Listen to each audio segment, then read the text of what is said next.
All right, thank you. Thank you for joining. For those who are attending in person in Montreal and those who are online, welcome to the African Pavilion event number 634, Mobilizing Climate Smart Finance for Food Security in Sub-Saharan Africa. My name is Harold Mate from SNV, based in Nairobi, Kenya. Today we engage to speak on the strategies for mobilizing finance for smallholder farmers and SMEs in Sub-Saharan Africa, and thinking about the effects of climate change, which has become increasingly threatening to agri-food systems with rising temperatures and predictable rainfall patterns and increasing extremities such as floods and prolonged droughts. And the big question is, how do we put everyone and partners in action to mobilize funds and put in place interventions that are going to build resilience for smallholder farmers and SMEs in Sub-Saharan Africa. Today we have 5 speakers who will be speaking to us on various issues. And to start, of course, we have an opening remark, and then followed by 2 subtopics that our panelists will be presenting and speaking, and have question sessions for questions and answers. But just to start off, as we listen, we'll have the opportunity to ask questions. And if you're online, you can chat and ask a question on the chat, and we'll be able to address that question and direct it specifically to a certain speaker. To start off, in this session, we have Dr. Timo Gaspik, who is going to do the opening remarks. And Dr. Gaspik is a Senior Policy Officer of Food Security at the Netherlands Ministry of Foreign Affairs, who is giving our opening remarks today. With over 2 decades of experience in the nexus of food and security, water management, fragility, climate change, Dr. Gaspik's expertise has spanned regions including Asia and Africa, holding both a Master's of Science in Tropical Land Use and a PhD in Disaster Studies. His extensive knowledge and dedication makes him a valuable thought leader in addressing critical global challenges. Please join me in welcoming Dr. Timo Gaspik as he shares his insight on mobilizing and targeting more climate-smart finance for SMEs and smallholder farmers in Sub-Saharan Africa. Welcome, Dr. Gaspik. Thank you. Thank you very much. Good afternoon. Dr. Gaspik is experiencing some challenges with the internet and probably his equipment. And because we are running on a tight schedule, probably I would request Dr. Bowen Banda to come on. And once Dr. Gaspik is able to come online, then he will be able to give his remarks at whichever point that he is able to do that. So we are going to move on to Dr. Bowen to do his presentation. And then after that, and for this one, we are looking at subtopic 1, which is on climate risk analysis and public mechanisms. And we are going to have 2 speakers, Dr. Bowen from Zambia, and then we are going to be followed closely by Dr. Anne-Marie Good from Wageningen University and Research.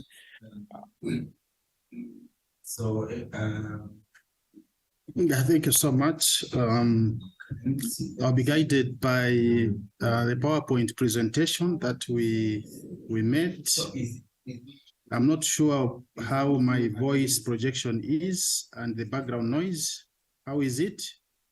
We can hear you loud and clear, Dr. Banda. You can go ahead, please. All right, thank you so much. So for the benefit of the audience, I'm sitting in Lusaka, Zambia here. I work for WWF Zambia, Worldwide Fund for Nature. We can go to the next slide. Yeah. To start my presentation, we had wanted to share a small video that depicts the number of partners we are working with under this project, which is sponsoring my talk. So the project is supported by the Netherlands government, and the program is called Amplifying Voices for Just Climate Action. It's in 7 countries, and one of those countries is Zambia. I don't know whether it's able to play. If it's not able to play, we can go to the next slide.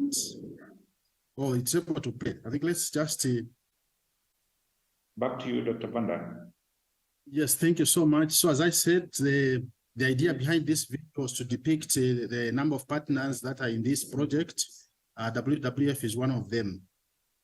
So, and also to depict and share with the audience there that when it comes to the work we do, we, as much as possible, try to get the communities themselves or the vulnerable people themselves or the people that are very much affected to speak for themselves. Our role is just to facilitate. However, when we come to the next, you can go to the next slide. When we come to the next slide again, the presentation I'm making before this. So the presentation I'm making is in the context of what I called two sides of the same coin. We can go to the slide before this one. So the two sides of the same coin is that on the other side you have vulnerability, which is a problem. On the other side, it's supposed to be potential capacity or solutions. So we are, my talk is contextualized in those two sides of the same coin. And of course, when you look at the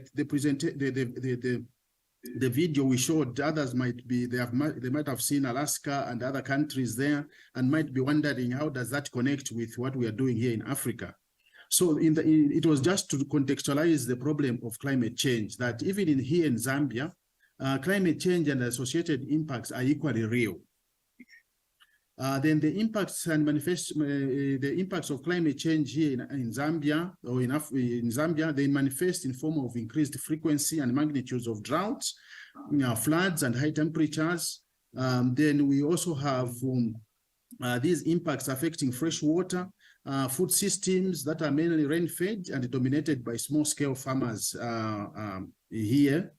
And the ecosystems are also affected by climate change and biodiversity due to excessive harvesting of natural resources on one hand, as people try to, just a minute. So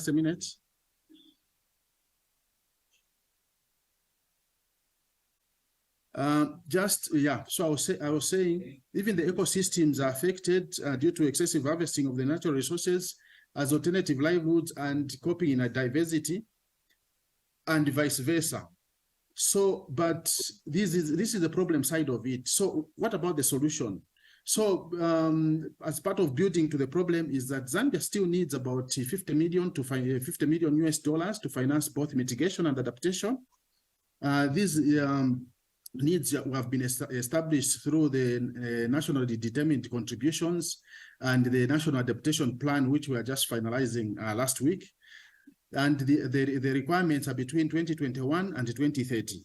Then substantial amounts of the resources for climate mitigation and adaptation in Zambia here are externally and multilateral, bilateral, and some extent private business supplied. Then where now does this story that we want to talk about public financing comes in? So we have a new government, though it's 2 years, but to us, we consider it to be a new government. The new government has come with a new strategy trying to move to move as much money from the central to the communities, or to decentralize by devolution. So we can go to the next slide. Yes. So the government has come up with a flagship program. If you're in Zambia and you're listening to public news almost every day, there's a news item which talks about constituency development funds. And this is a flagship program for the Zambian government to move as much money from the central to the communities. But this money does not intentionally speak to financing just climate actions. And that is where now we come in. Or no, to finance ecosystems affected by climate change. So as an alliance, what we did is we commissioned a study to look at how can we revise the guidelines, which is public policy, that informs how these monies should be accessed by the community or distributed to the community. And on the basis of that study, which we commissioned, we now identified potential the recommendations or solutions that the government should do. Should make this climate, this constituency development funding mechanism green or climate sensitive. And we did just stop there. We went further to try to identify something that the government can anchor on or start with. And we realized that when it comes to energy use, most of the people are using charcoal. So they cut down the trees, they make the charcoal, and they use the charcoal for cooking or heating purposes. So as an alternative, we have recommended to government that they can consider pre-financing what we are calling cook stoves through this public financing mechanism, so that people could access this. And in the process, it would be a win-win situation in that it will be addressing mitigation and adaptation, and at the same time addressing issues of livelihood, access to energy, and also in the process also protecting the ecosystems by preventing the cutting of excess cutting of trees. So basically, in a very nutshell, we can go to the next and probably last slide.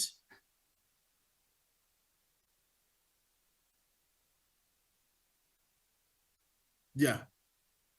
So I was saying this is what we, on the basis of having commissioned the study, so this is what we came to recommend to government to make the public constituency development funding mechanism green and climate sensitive to address those issues of excess harvesting of forestry for charcoal and so on and so forth.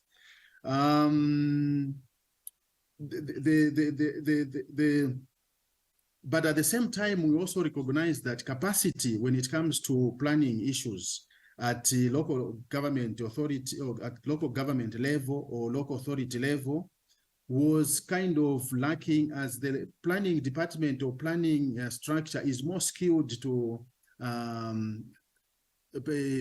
public health, then it's socioeconomics and physical planning, which is city planning, but it's less skilled towards the environmental planning issues. And even when you look at the planners at that level, there are very few environmental planners. And this is one of the other recommendations we've made to government, that even as they try to make the constituency development fund climate sensitive or green, they should also look at building capacity at local authority level in terms of employing more environmental planners, or sensitizing the existing planners that environmental planning is part of the whole structure or the whole continuum of planning. And it's important when you are coming to address climate change issues. I think I should stop there. So basically, that's what we are trying to do here in Zambia, as it also relates to issues of food security through the public constituency development funding mechanism. Thank you so much. Thank you, Dr. Banda. I was almost about to request you to wind up, but now we will move on to Anne-Marie and to make a presentation. And after Anne-Marie, we'll have a session for question and answer. And at the same time, I will request Dr. Gazbik then to make his opening remarks if he has been able to resolve the technical challenges that he was facing. Dr. Anne-Marie? Yeah. Good morning. Can you hear me loud and clear? Yes, we can hear you. Yeah, okay. Can you start my PowerPoint presentation, Harold? There you are. Is it coming through? Yes, please. All right. Thank Go you. ahead. Okay, thank you very much for providing me the opportunity to share an experience from the CRAFT project that stands for Climate Resilient Agribusiness for Tomorrow. And with this presentation, I hope to show the usefulness of climate science, in particular climate analysis, to trigger local banks to invest in climate change adaptation. And it also helps farmers to support decision-making on climate smart technologies. Let me start with the first example, Harold. Maybe you can click. It's an example of the use of climate science to mobilize climate finance by local banks. In the CRAFT project that focuses on Kenya, Uganda, and Tanzania, we produce what we call crop suitability maps.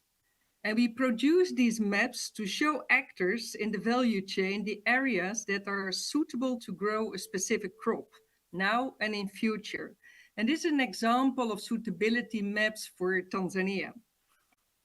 The left side map shows the suitable areas for potato production in Tanzania in the current situation, not only based on the current climate, but also on soil type, land use, and socioeconomic factors. And the map on the right presents a suitability for potato cultivation in future, under climate change conditions. The green areas are the areas that are highly suitable for potato cultivation, and the orange-colored areas are likely to produce much lower yield. Comparing the two maps, it's clear that the suitability in the key potato growing areas in the southern part of the country will be significantly reduced in future, and that's mainly because of higher temperature. But for banks, these suitability maps become even more interesting if we combine them with their own investment portfolio. Then you go to the next slide, Harold.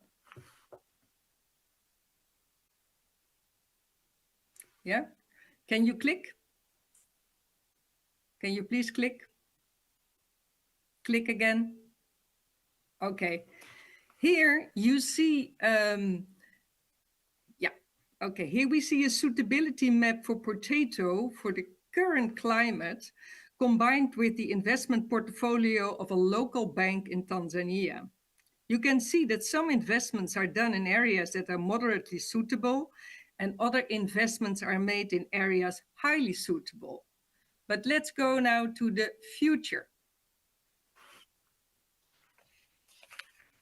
Can you click again? Okay. So when we look at the future situation, the previous map showed that the area suitable for potato production is shrinking in future. And here we see that, therefore, part of the investment portfolio of the bank is at risk, and especially in the southeastern part of Tanzania and the southwestern and the western part of the country. So then the discussions start, what can we do to reduce this climate-related risk for the bank? And then the question comes in what type of adaptation measures could the bank invest in to reduce the climate-related risk? Can you click? Next slide, please. Okay, can you click again? Yeah, thank you very much. So what we do, can we go back? Yeah, thank you. So what we do, we add on information on adaptation measures, and specifically on the feasibility and potential impact of adaptation measures to reduce the climate risk of the bank. In our case, we looked at two adaptation measures: warehouses, the map on the top right, and the map on the bottom right shows irrigation as a second adaptation measure. The maps show the areas where adaptation measures could have potential benefits based on available resources like water availability, soil type, slope, and the current climate, but also because of socioeconomic aspects. And the yellow-colored area shows places where there is potential benefit to invest in warehouses and irrigation to increase the suitability of these areas for potato. And the dark-colored areas represent areas where there's hardly any potential for these adaptation measures. And when we now combine these adaptation potential maps with the maps showing where the bank investment portfolio is at risk, in this example, we see that in the southeastern part of Tanzania, there is no scope for investing in warehouses and irrigation, whereas in the southwestern part, there is potential to invest in these two adaptation measures to mitigate their risk. Let's now go to the second example, Harold. So we go to the next slide, which is about the use of climate science or climate analysis to support farmers in making climate smart investment decisions. For this example, we have to acknowledge that we simplify farmers' decision-making process, because in reality, farmers' decision-making, whether to invest in an adaptation measure or not, depends on many factors, socioeconomic, biophysical, cultural, etc. But in this example, we simplify this decision-making process by focusing on the cropping system only. And specifically, we focus on the likely effect of climate change on farmers' cropping system and by focusing on the potential impact of adaptation measures on these cropping systems. Can we go to the next slide? So the cropping system we studied was a cropping system in the Kigezi region in Uganda. It's a cropping system in which farmers grow potato in the March, April, May season. And in September, October, November, they grow beans. And in between these periods, they leave the land fallow. Can you go to the next slide? Click again. Okay. So for 3 different types of households, ranging from 3.5 acre to 6 acres, we assess the impact of climate change on potato and beans for the cropping system under study. So comparing the potato yield in the current situation, that's the map on the left, with the potato production in future under climate change conditions, the assessment shows that for all 3 household types, the production will be slightly reduced, but climate change is likely to impact poor households more negatively than the moderate and well-off households. For beans, however, we do not see any difference between the different household types, as there is hardly any difference in input. But we see a positive impact of climate change on bean production because we expect slightly bit more rain during the September, October, November growing season. Can you go to the next slide? So now we have a look at what could be the impact of adaptation measures to mitigate the reduction in yield of potato.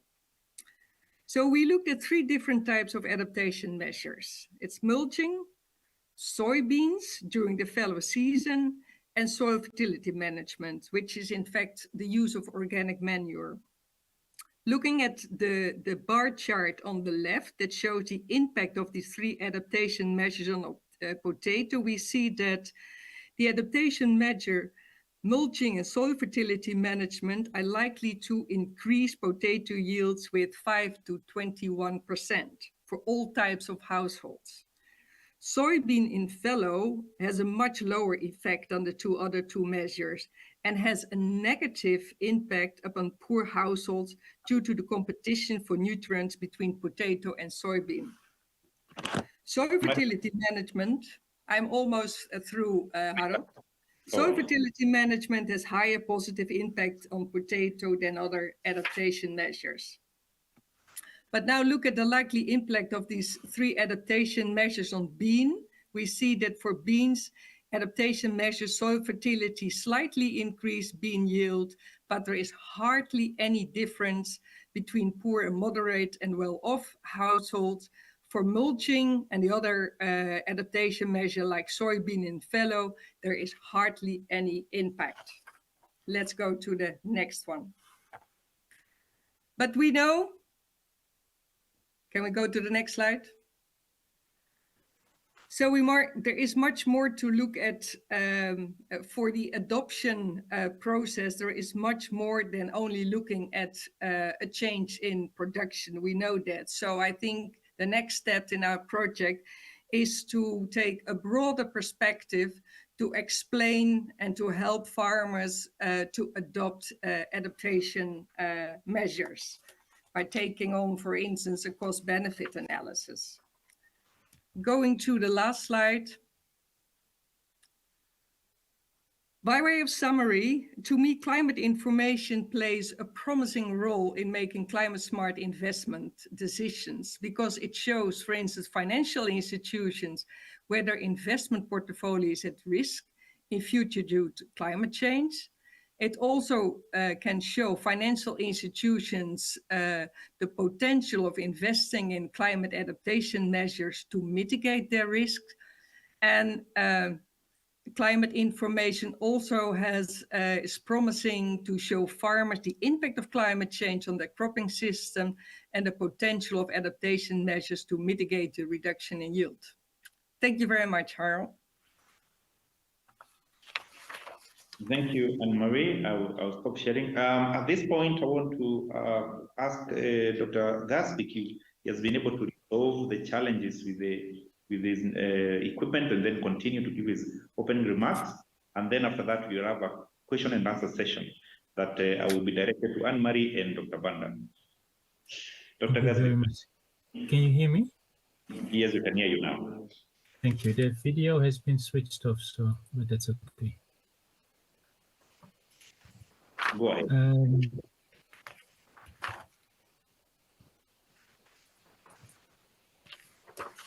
Yes.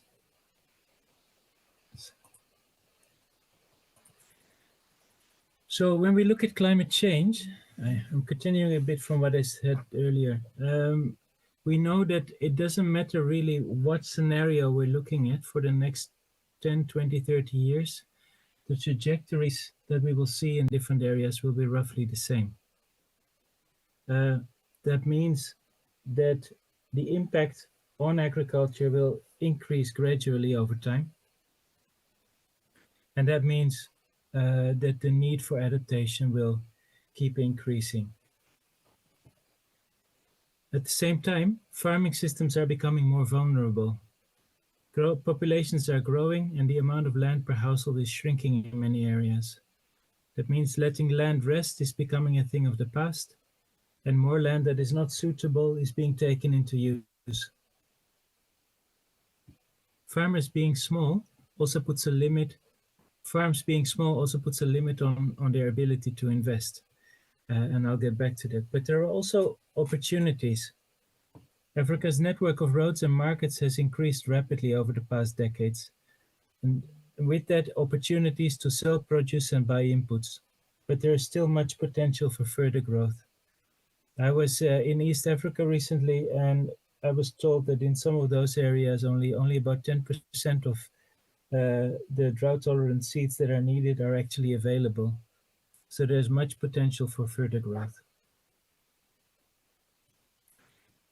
If we look at adaptation responses, they will mostly combine governance, making local arrangements to reduce vulnerability and manage resources, with technologies such as drought-tolerant seeds, and more labor-intensive works like keeping water and soil on the fields.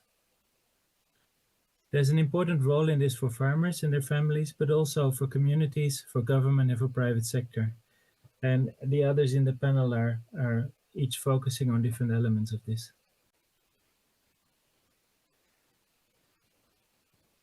In order to be successful and reach scale, we need the adaptation needs to meet a few criteria. First, it needs to make a difference for the household as a whole. Most smallholder farms are diversified. That's part of risk management, and producing more of one crop but less of another may not make a difference in the total vulnerability of the household.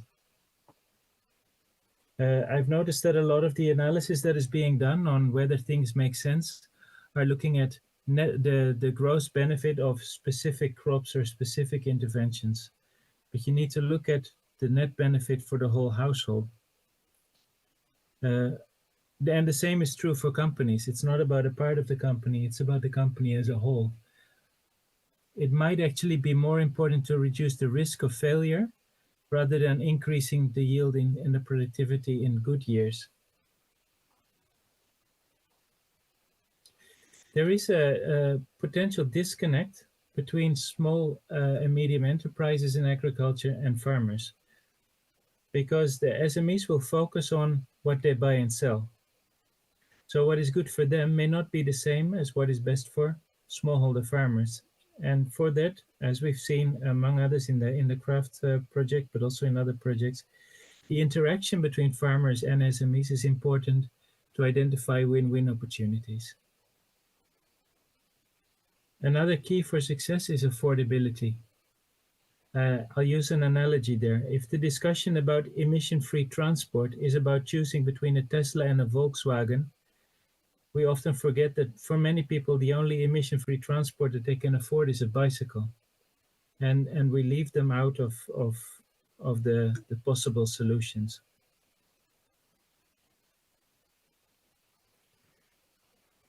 Now, how can we mobilize more finance for making these investments? That is actually a question I'm struggling with as well.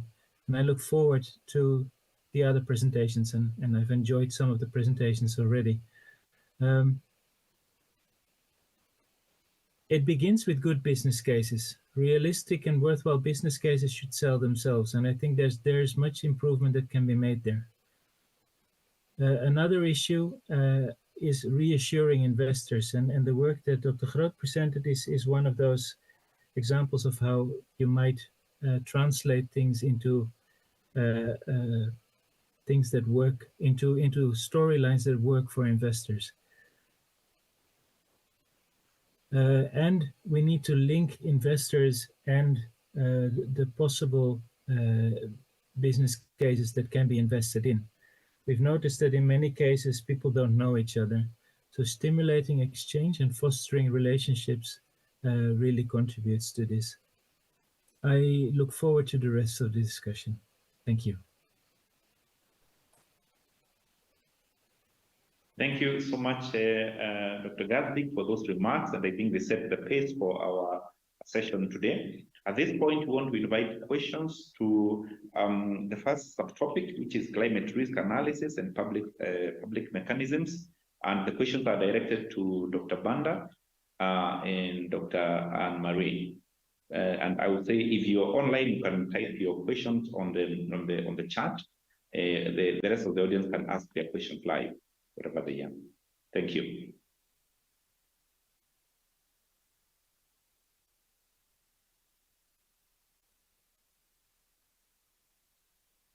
I have a question in the room, if this is on. Can you hear?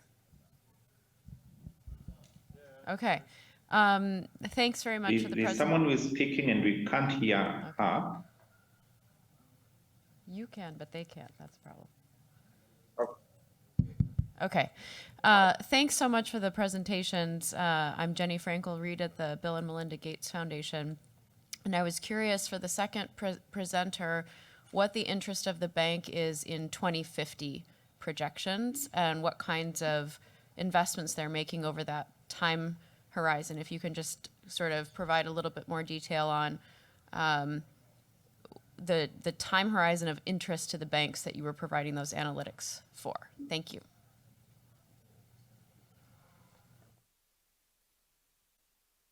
Any other question? Maybe you could take 2 or 3 questions and get them answered.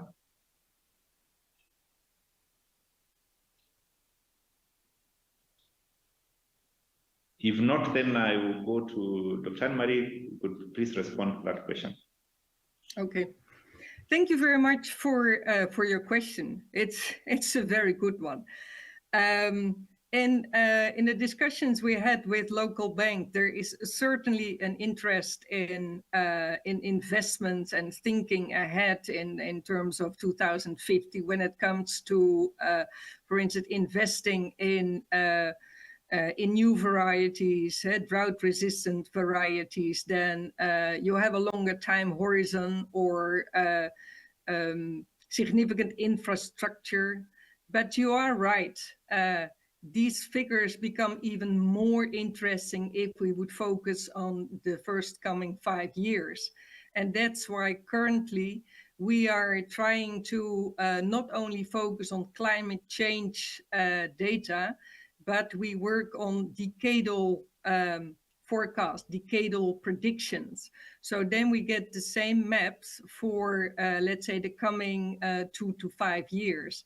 And we expect banks to be even more interested in this time horizon kind of data.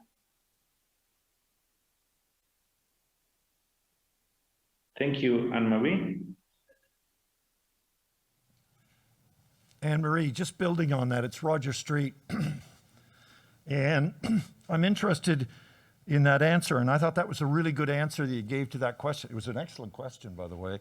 But I'm wondering if there's any interest in some of those adaptation, the banks investing in some of those adaptation measures that you talked about to deal with the existing variability of climate and its impact on the crops.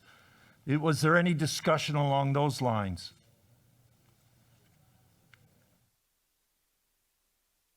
Go ahead, Anne-Marie. I'm not sure if I understand the question very well, because, yeah. I can add it, as we all know that there's climate variability can have an impact on crop production now, and there's an existing adaptation deficit. Yeah. And I'm just wondering if the banks, in opening up that question with the banks, whether there was any interest in beginning to invest in particularly vulnerable areas in some of those adaptation measures to deal with the fact that the variability in climate can already have an impact. So I just wondered if that is a strategy you're also looking into in that further research that you were talking about. Okay. And in the discussions with, there is an echo on the line. Sorry. In the discussions we had, we used two adaptation measures as an example. Warehouses is an important investment area as the temperature is already rising. So it helps to, the cooling the warehouses helps to reduce post-harvesting losses. So that is already, I think, very relevant now. Investing in irrigation, I do agree that it's for poor, moderate households or for many other households, irrigation is one step too far. But if you look at investing in the production and the multiplication, especially of seed potatoes, drought-resistant seed potatoes or seed potatoes that are resistant to higher temperature, I think then if we can trigger them to invest in this kind of multiplication activities, that could help reduce farmers' vulnerability now.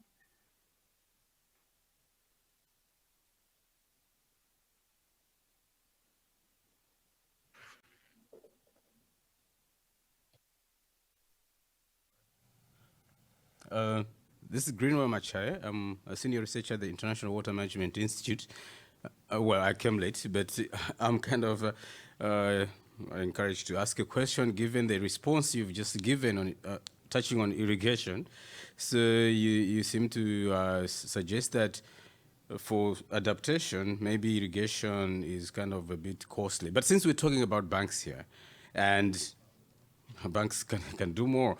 So, I mean, shouldn't we be encouraging the banks to actually invest in such kind of infrastructure, even though we know that it's costly, but it's something that can provide long-term solutions rather than just palliative care of poverty. If we are going to transform lives of people, we need to be investing in such kind of infrastructure rather than to kind of maybe, I know that the others adaptation measures are also good, but I think if we want to really see to it that in the long term we transform households, livelihoods in a meaningful way, we need to be encouraging the banks to take that challenge and invest in those areas. So go identify the people who are poor and try to find out, to find something, do something, invest in irrigation so that they can be reliant, other than they can be self-reliant rather than to just be dependent. Otherwise, if we don't do that, every year we'll be talking about the same things. We are really engaged in palliative care of poverty, which I think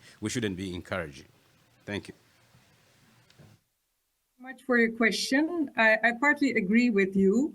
What we try to do is, by producing these adaptation maps, is making sure that when we show the banks that it is promising to invest or beneficial to invest in irrigation, it is in those areas where there is sufficient water available, not only now, but also in future under climate change conditions. Because it's no use to trigger farmers to invest in irrigation, but in 5 years' time, it will be an environmental disaster because of the groundwater table going down enormously, like, for instance, in the north of India, in Punjab, happening at the moment. So that is, I think, the advantage of, if you do such a climate analysis in combination with looking at groundwater table and how the groundwater table is likely to change under climate change conditions, because then you try to avoid an environmental disaster in 10, 15 years' time. Thank you, Anne-Marie. At this point, I want to bring to a close that Q&A session, and if there are any other questions, we'll deal with them at the coming of session when you'll be asking during our final remarks. At this point, I want us to move to the next session, which is subtopic 2 on financing SMEs for adaptation. And to take us through this, we have two panelists, and I am pleased to introduce Lauren Juguna, who is the General Manager at Starlight Farmers Cooperative Society, a farmer-led and owned cooperative located in Nakuru County in Kenya. And Lauren has a commendable 10-year tenure in cooperative management, a background in social work, community development, project planning, and management, has paved the way for a dedicated focus on establishing sustainable cooperative societies. Lauren is at the forefront of initiatives championing internal capitalization and the promotion of climate-smart agriculture practices. Today, we have the privilege of hearing from Lauren, whose insights and experience are sure to inspire and inform our discussions. Please join me in extending a warm welcome to Lauren as she shares a valuable perspective with us. Lauren, please, you can go ahead. I will be sharing your PowerPoint. Thank you, Harold. I hope you can hear me clearly. Yes, we can hear you, but quite a little bit muffled a bit. Okay, allow me to switch off the video so that I can try to improve on my sound. All right, you can go ahead, please. Is that better?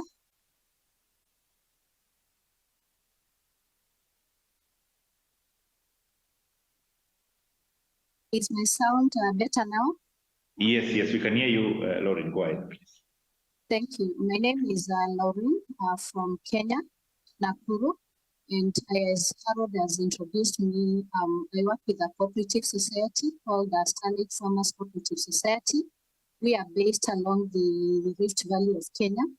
And we are one of the champions of the Climate Resilience Agribusiness for Tomorrow project, being financed by the Ministry of the Foreign Affairs of the Netherlands. I'm so grateful to get the opportunity to share our experience, what we have been able to do for the last 2 years.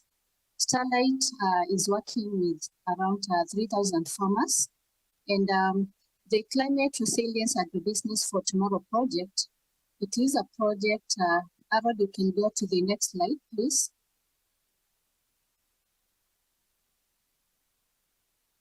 Yes.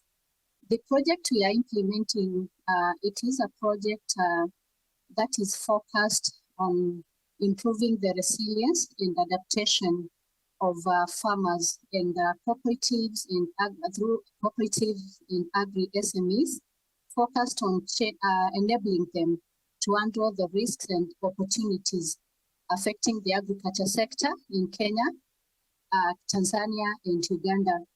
And the main focus how the project works, it is through co-financing, through the consortium partners, and also now the business champions who are the beneficiaries of the project. And we are focusing on investing in climate smart interventions, bringing systematic changes across the various value chains. Allow me to share with you what we have been able to achieve, or what we have been able to do under Starlight in this project, and also what we have achieved, and also the gaps that we are experiencing as per now. We can go to the next slide. Through this project, we have focused on two strategies. Number one is upside adaptation strategy. And this strategy, we are focusing on investing in business opportunities for the cooperatives and the agri-SMEs. And the main aim is to build the capital base of the cooperatives and SMEs to make them bankable and even to make them gain the stability as they support the farmers in adaptation to climate change.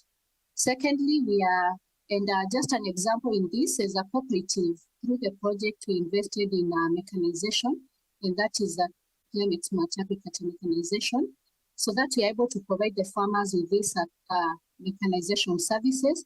We have also invested in production of certified seeds, and at the cooperative level, we are able to provide these seeds to the farmers.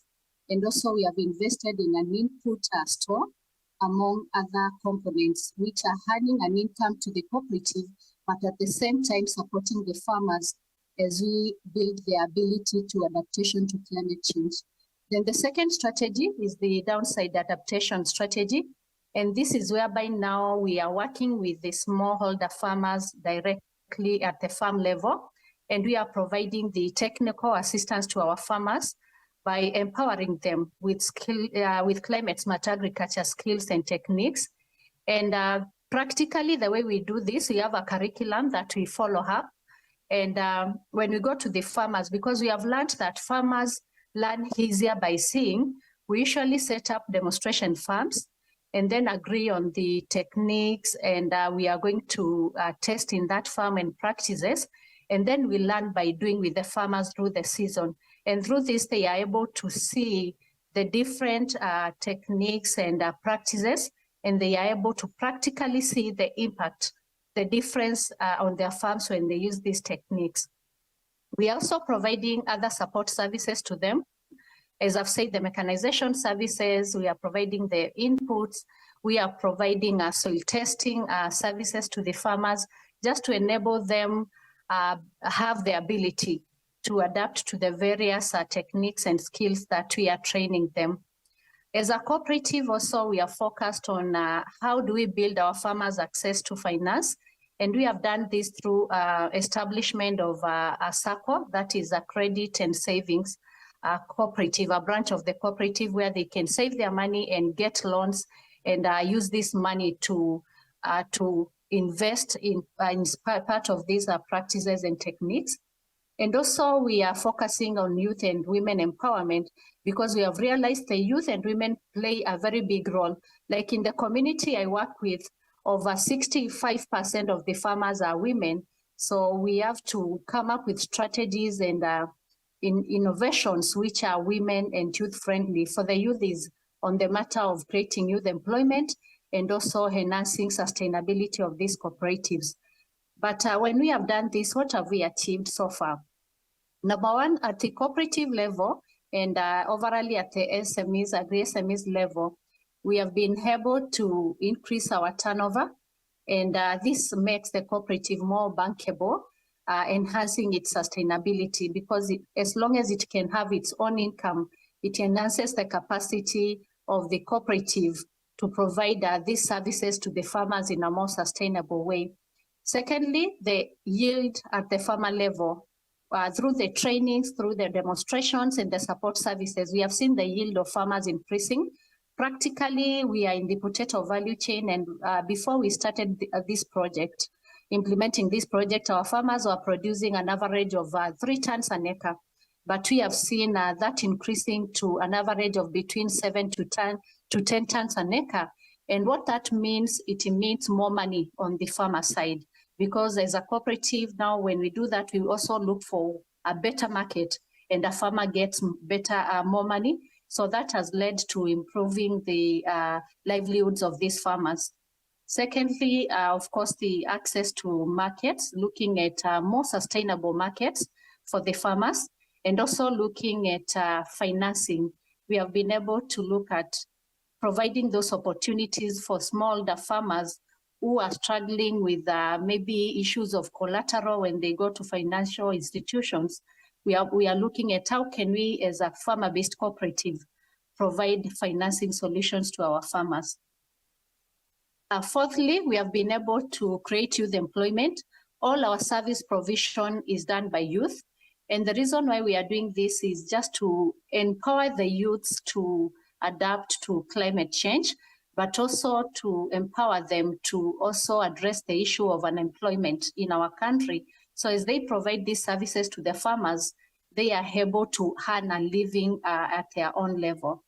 And generally, we have been able to enhance the farmers' ability to adapt to climate change, because through the trainings, through provision of weather information to farmers, interpretation of weather information to them and all that, they are able to understand what is happening in the world when we talk of climate change, and they are able to, in their own small way, come up with ways on how to adapt to climate change.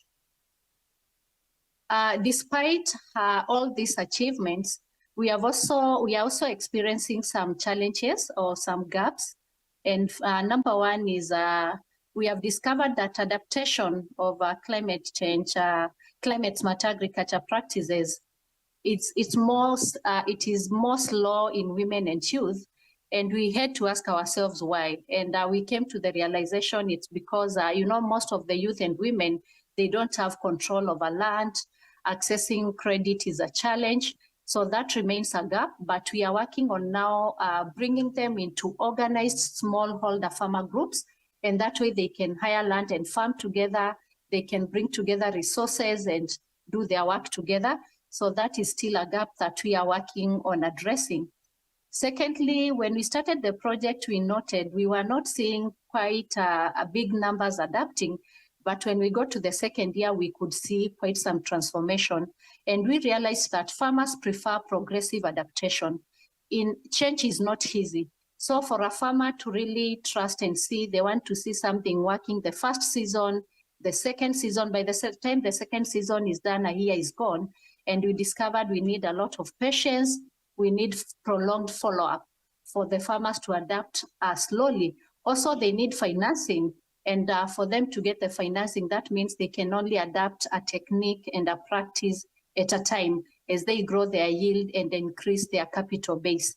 So that is one of the things we realized is a gap. And lastly, the need for reliable credit financing for smallholder farmers to accelerate implementation of climate smart agriculture solution. Anne-Marie has talked about how they are doing the data, and it is helping us to help the farmers make more wise investments. But also, smallholder farmers, some do not have the collateral needed by these financial institutions. So we are now coming to a point of asking, as a farmer-based organization, what can we do to ensure these farmers have access to credit financing for them to invest in these techniques and skills we are training them? So that is still a gap. As a cooperative, we started a savings and credit branch in our cooperative. It is still in the infancy stage, and we are seeing it as an opportunity of building the capacity, because now the women and the youth and even the men who are smallholder farmers can easily access financing through just signing for each other as a collateral.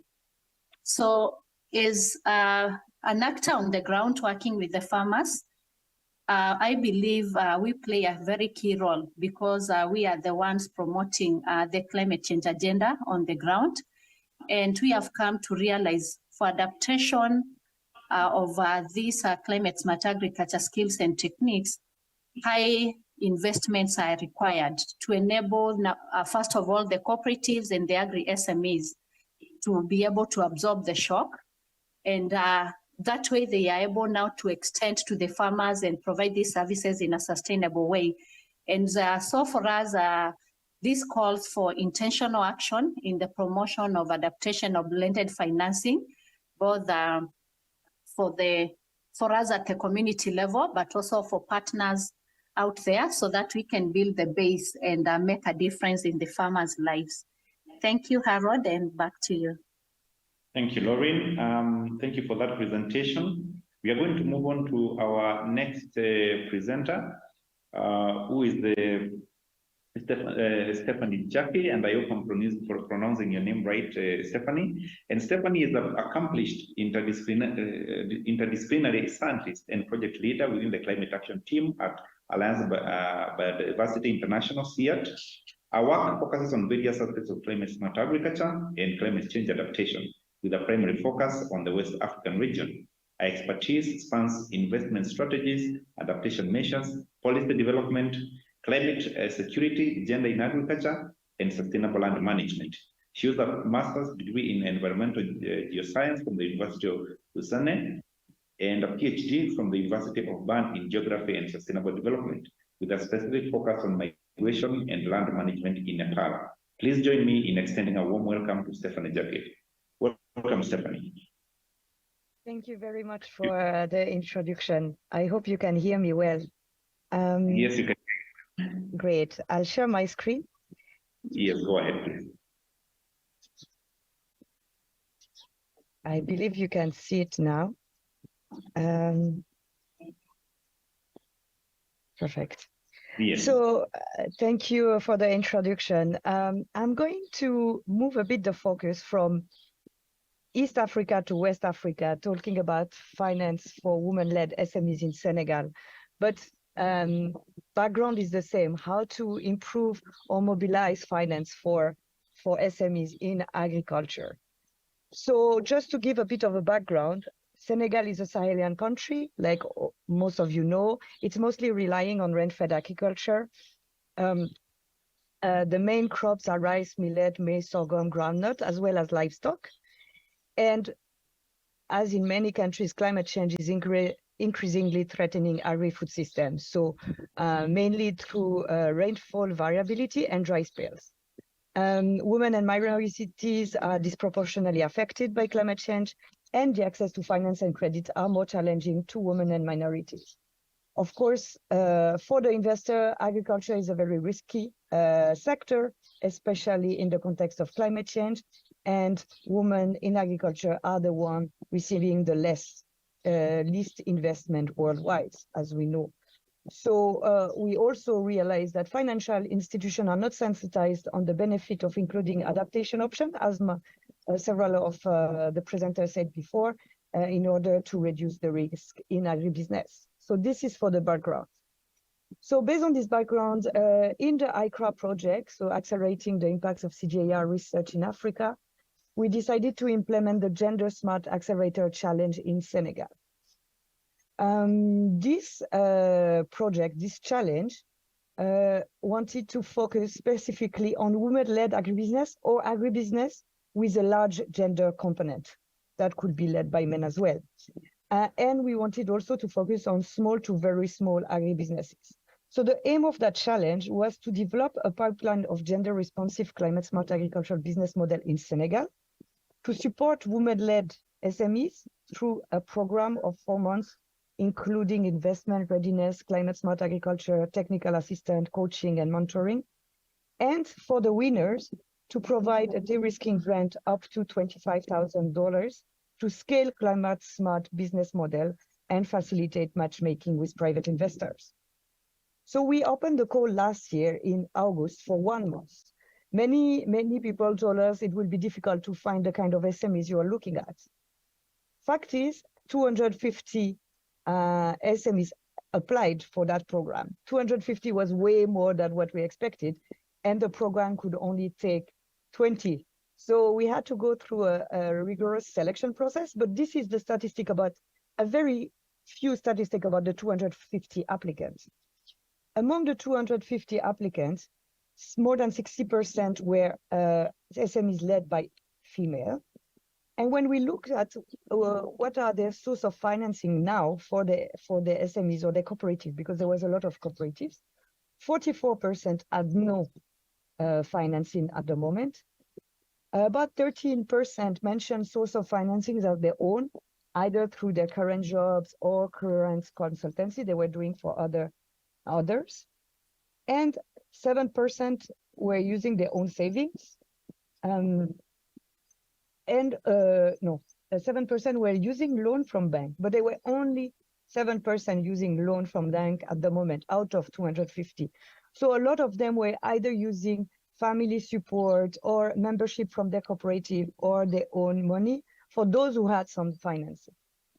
Also, among those 250 applicants, the majority was under 35 years old. So we had a lot of young people applying for that challenge, and they were mostly working the processing sector and horticulture. Very few were working in the dairy, a bit less in the service and inputs. So as I said, we selected only 20 for the final program, and those criteria were really linked to their business model because we needed a viable business model in order to be able to support the SMEs to scale. They were linked to the gender, if they had a gender approach or they were led by a woman, and they were linked to climate because this is what we are looking at, how we can support SMEs to de-risk in the context of climate change. So those 20 companies were from several regions in Senegal. A lot of them were from Dakar, mostly linked to processing, but several were from other regions. Ziguinchor is the Casamance region where we have a lot of fruit and other crop growing. We had the eastern part towards Mali and the northern part of Senegal. The turnover of those 20 selected companies were mostly between $16,000 and $25,000. But there were some that were bigger, above 83,000, and some that were very small, between 1,600 and 8,000.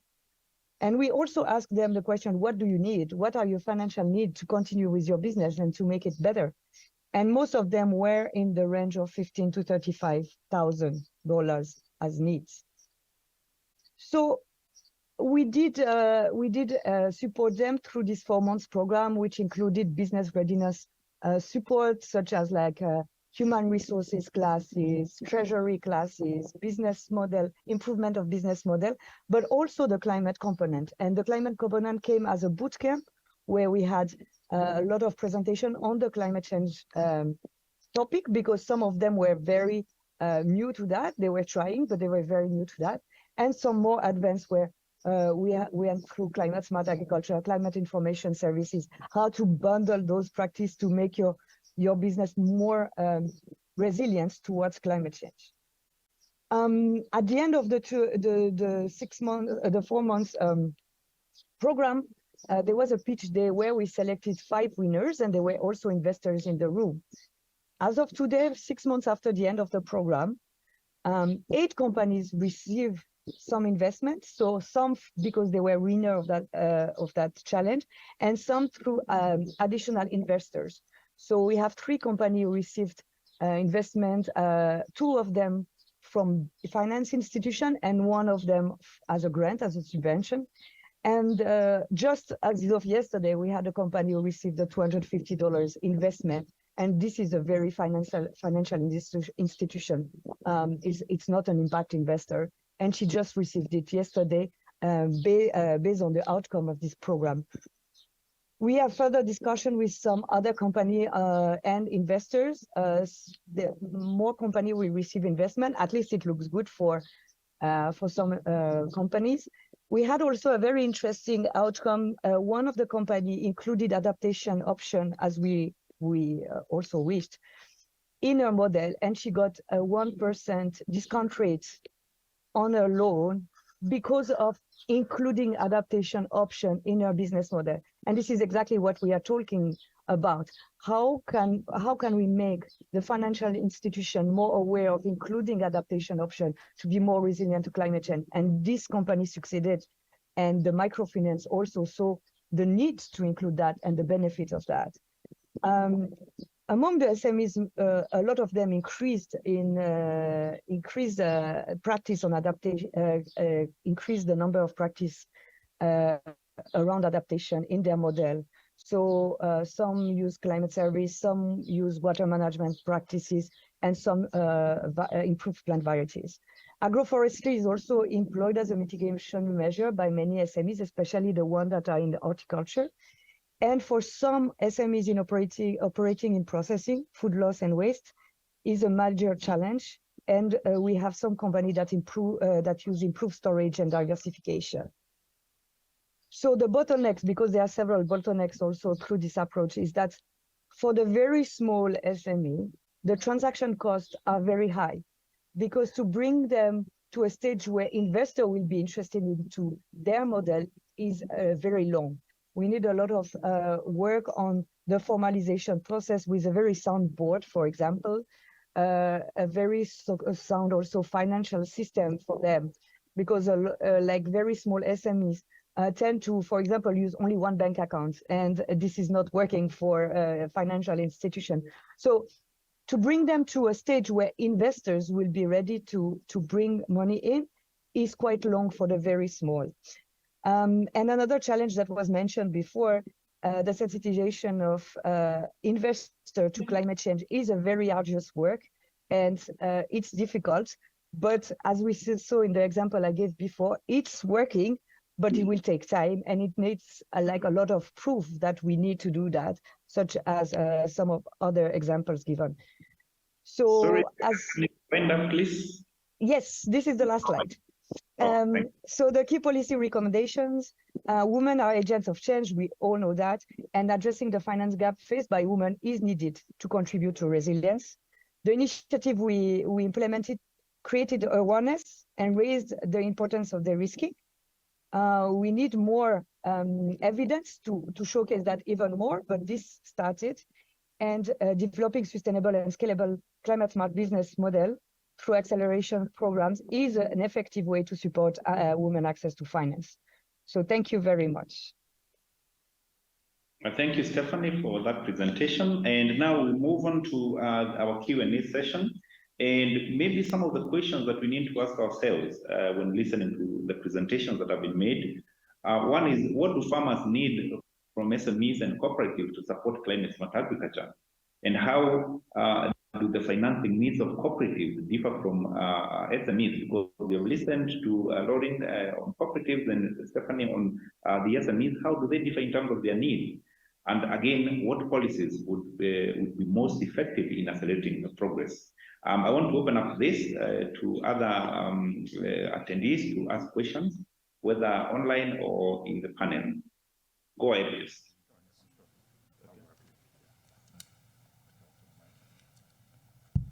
Hello, everyone. My name is Emmanuel Sek. I'm director of Enda Energy, based in Senegal, and I would like to congratulate the last speaker and welcome the work that they are doing in Senegal. I have just some questions. The first one is to know if the SMEs are individual or belong to a cooperative or a women association first. The second is related to the sustainability. How sustainable are the SMEs that you support?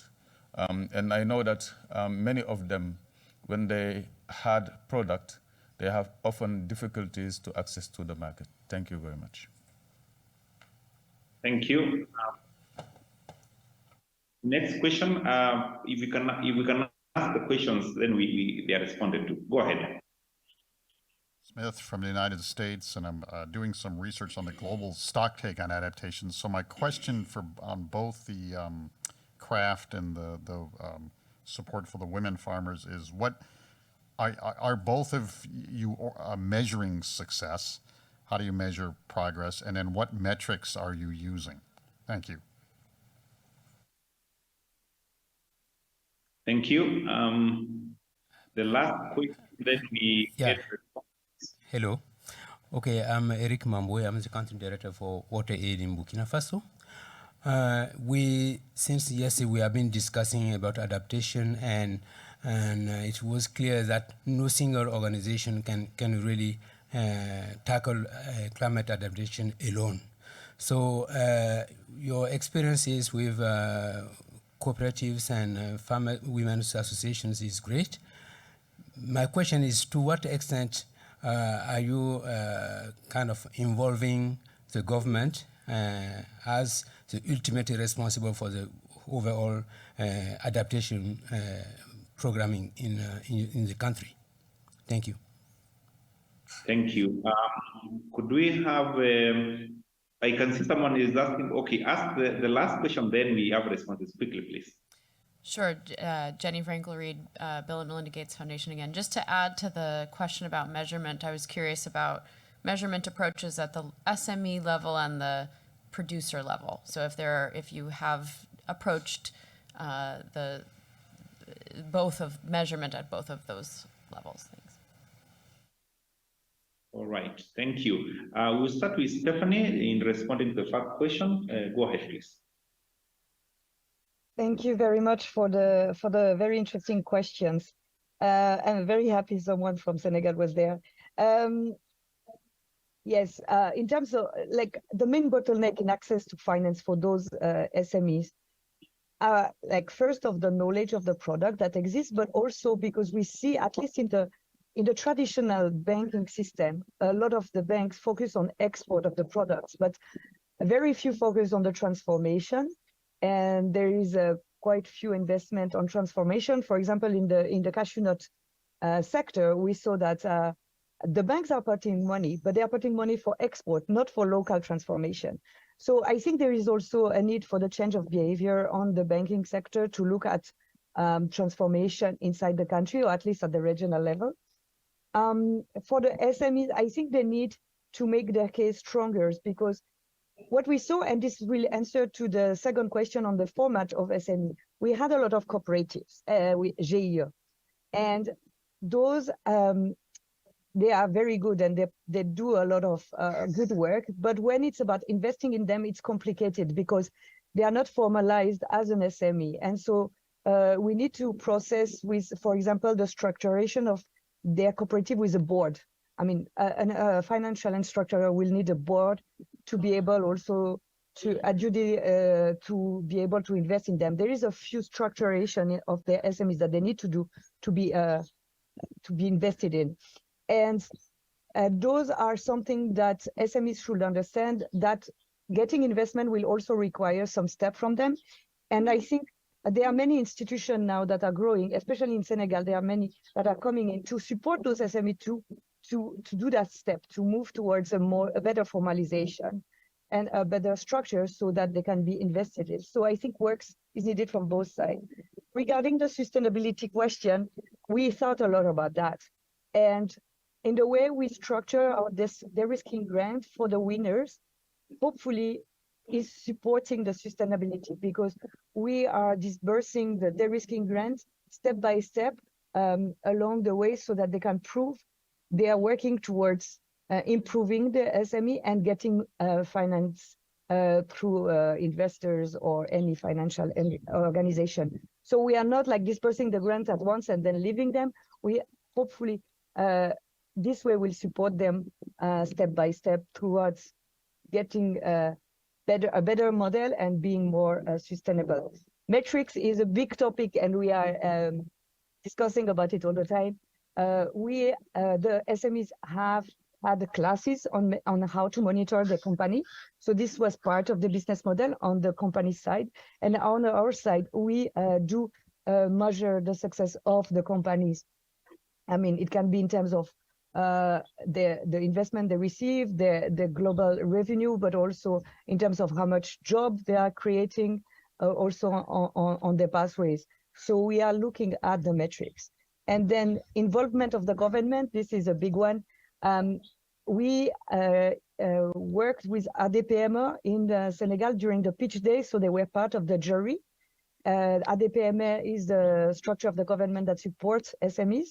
So they have been involved in the jury towards like assessing the companies, but we have not worked further with the government at that stage. But this is something very important, and we try to involve them in the step that we had towards the finalization of this project. Thank you. Thank you so much, Stephanie. I would look for Lauren, and it looks like Lauren has dropped out of the meeting. But because I am privy to craft, and I would want to just respond to the question about the metrics that are being used to measure progress, especially at the smallholder farmer level.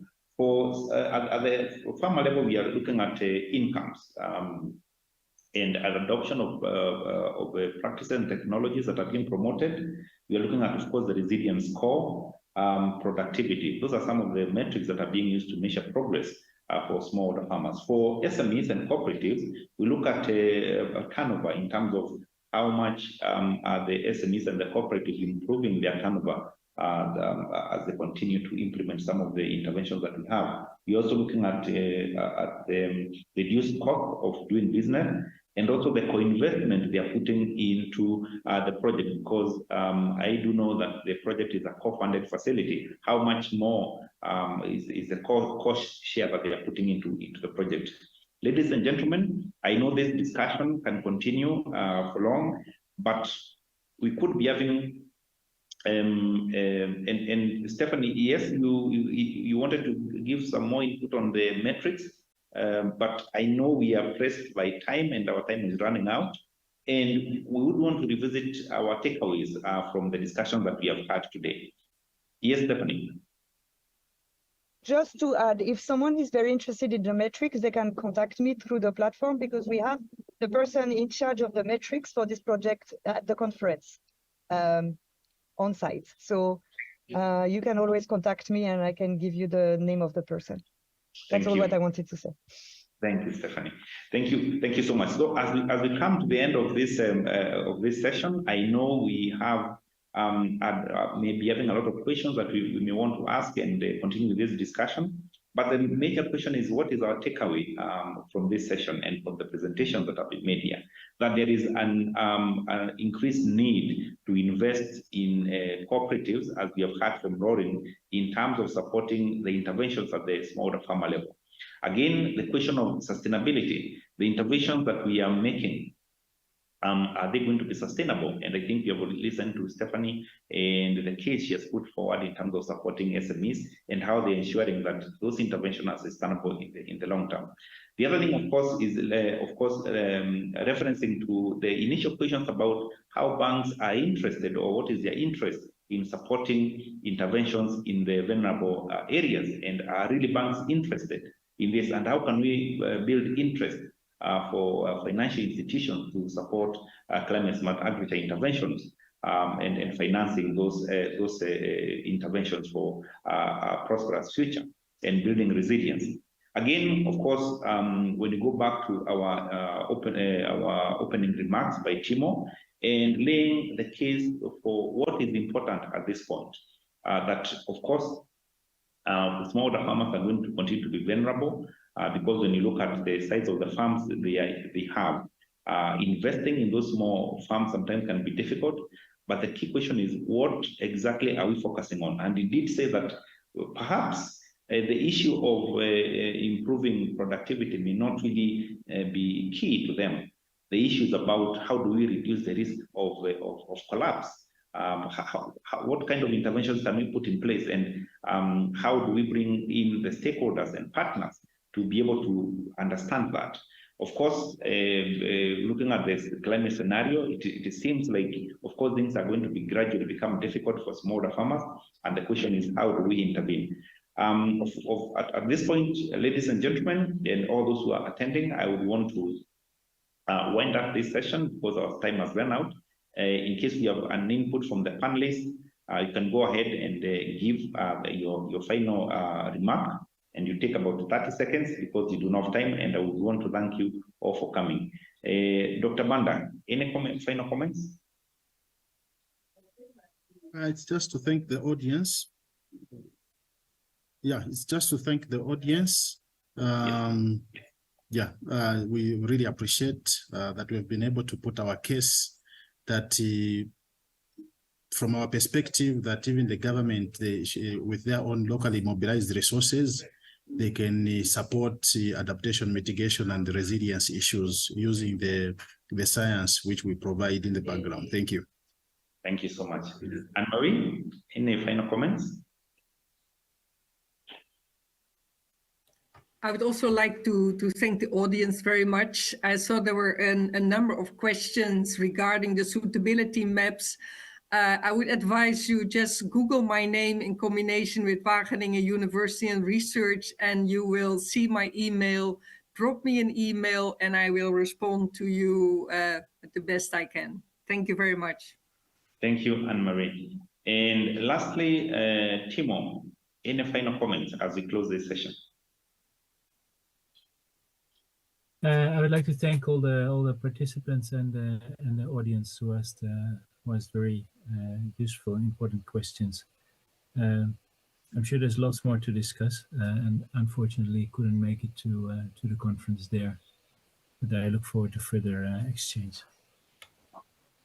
Thank you, Timo. Again, I want to thank you all for attending, for your questions, and for your attention. Thank you so much.